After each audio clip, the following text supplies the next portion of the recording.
Ay, sorry po sir. Di ko po sinasadya. Anong ginagawa mo? Anak ng... Tinapunan mo ko ng tubig, oh. Napakawalang kwintang waitress ka. Babalik ako ng opisina, oh. Tapos ito, nababasa ako ng tubig. Tira mo yung araw ko. Sorry po talaga sir. Di ko po talaga sinasadya. Ang sabihin mo, wala kang kwintang waitress. Sige, yan ang sabihin mo. Patawad po talaga sir. Wala po akong kwentang waitress. Lakasan mo. Gusto ko marinig sa buong restaurant para malaman nila na wala kang kwintang waitress ka. Pero sir, mapapahiya po ako.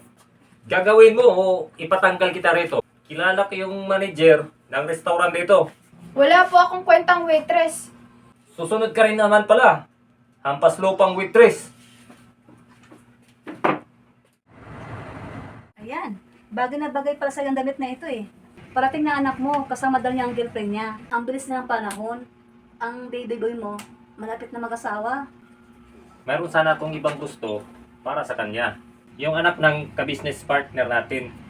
Nakasingyaman din natin. Malaya na ang anak natin. May sarili na siyang desisyon kung sino ang pipiliin niya. Basta. Ako pa rin dapat ang masunod. Dahil ako ang padre di pamilya. Ay, may nag-doorbell. Andyan na ata sila. Huwag ka na maingay dyan. Ma, pa, magandang gabi po. Girlfriend ko po. Ma'am, sir, magandang gabi po. Ikaw? Pa, magkakilala na kayo ni Kylie? Oo, minsan na kami nagkita ng tatay mo sa restaurant. At aksidente ko siyang natapunan ng tubig. Ryan, ito yung papakasalan mo? Ang waitress na walang kwenta? Pa, si Kylie ang gusto ko maging asawa. Yan ang siguraduhin ko na hindi mangyari. B, kumalma ka muna. Hi Kylie, masaya kong nakilala ka. Kamusta ka? Mabuti naman po. Uy, waitress na walang kwenta. Ito yung chiki, napakalaking halaga. Hindi mo pa ito nahawakan sa buong buhay mo. Tanggapin mo na ito at lumayas ka na dito. Hindi namin kailangan ng katulong dito. Hindi kayo matanggap na pera na yan. At higit sa lahat, hindi po ako mukhang pera. Ang buong akala ko po ay mahirap lang din po si Ryan na katulad ko.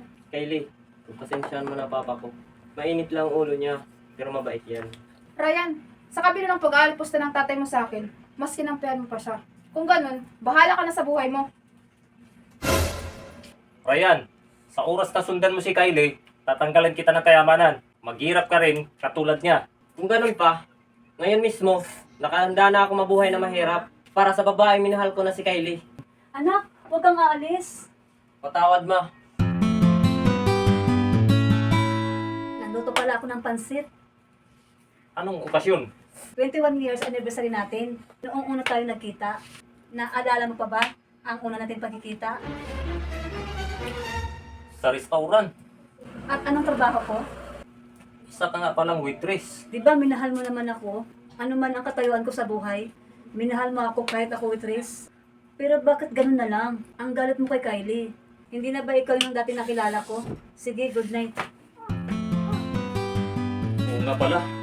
Waitress pala si Lovely. Noong una ko siyang nakilala.